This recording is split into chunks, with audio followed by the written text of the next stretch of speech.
This is where it all started, on a rainy day in the year 1992. My mom and dad met through a mutual friend, and soon after, they fell madly in love. A couple years into my parents' marriage, they decided that they wanted to start a family.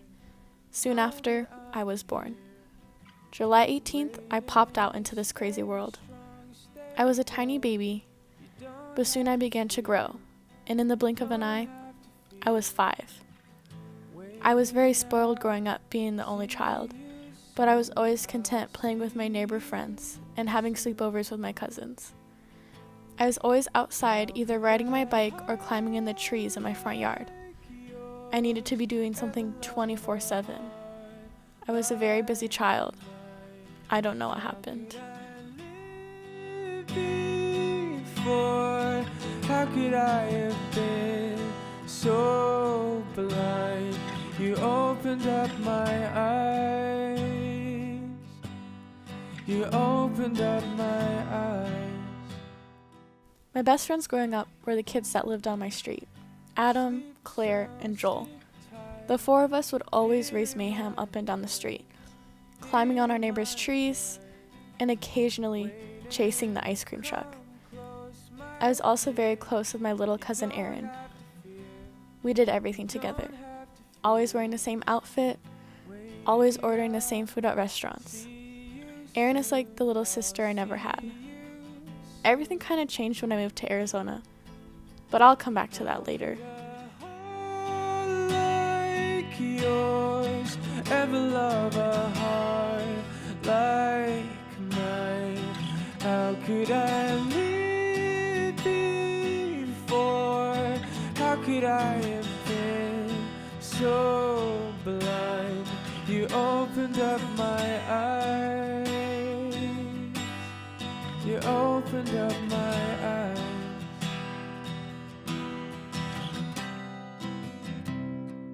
Hold fast. As I previously mentioned, I am in fact an only child, which means that I got the undivided attention from my parents. My mom was a nurse until 2009, and then she became a stay-at-home mom, and we've been best friends ever since. My dad is very tech-savvy and works with computer programming, which I still don't understand to this day. It wasn't just my parents and I. We had many furry friends. My childhood animals are Vixen, Tinkerbell, Tigger, Coco, Sammy, Bear, and Precious. Our newest little additions are Gizmo, Bella, Snickers, and Squeaky. But out of the 10 animals we've had, or more in that fact, Vixen is glued to my hip 24/7.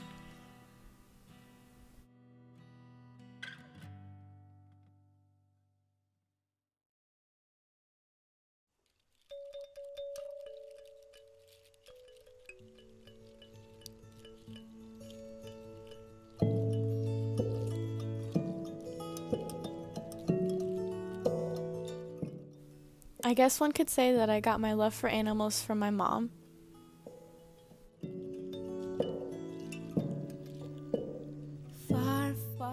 But I definitely got my goofy side from my dad.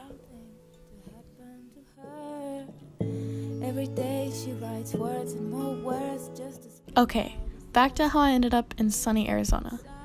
Flashback to 2012, my dad got laid off from his job, and before I knew it, he had an offer from this place in Arizona. 2 weeks later, they sat me down at the table and told me that we were moving in 30 days, and that I needed to start packing up my room. I did not take the news very well. I was 12 years old, having to leave all my family and friends. Those 30 days flew by, and before I knew it, we were all packed and saying our goodbyes. After 4 days of driving, we were finally here. Starting 6th grade in Arizona was more or less rough.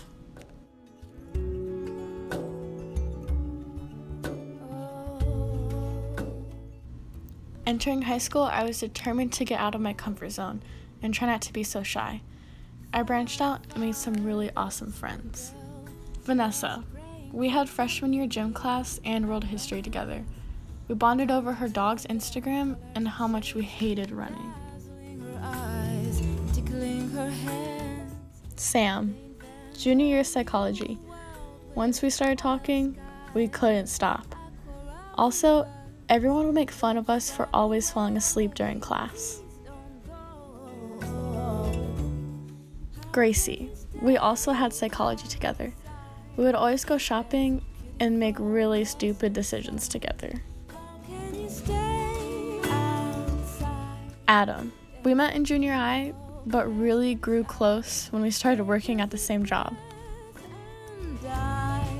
All of us together, we just became one big group of trouble. And how could I forget about my other friends that have made the past 4 years of high school somewhat tolerable?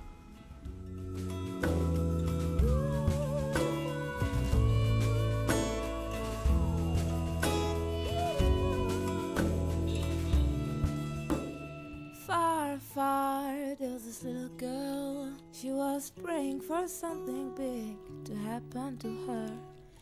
Every night she hears beautiful, strange music.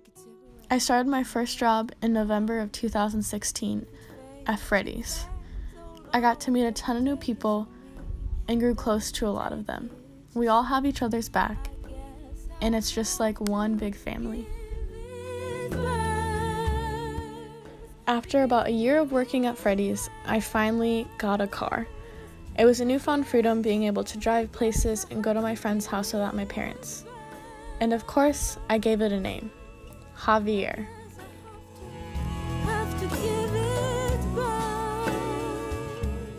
High school has been a wild ride with a bunch of ups and downs. Hoping I'll pass math, my first boyfriend, cramming right before a test that will make or break my grade. And of course, getting my wisdom teeth out. The biggest test for me wasn't a math test, but it was making sure my mom was okay. In December of 2017, my mom received a double organ transplant. It was so hard watching her fight for her life, but thankfully she made a big turnaround after one too many complications. It's amazing watching her get stronger, and she's doing things that she hasn't been able to do in years. My mom and dad are my heroes. I'm so thankful for them, always keeping me grounded and putting me in my place. I'm thankful for my friends Sam and Gracie for being there for me when I needed them. And I'm so thankful for Vanessa because she always walked that mile with me in gym. Now that this chapter of my life is coming to an end, a new one is beginning, and I'm hoping to kick off my nursing career at CGCC. I had a dream in a panic, you came running out. But for a moment you were sure I'd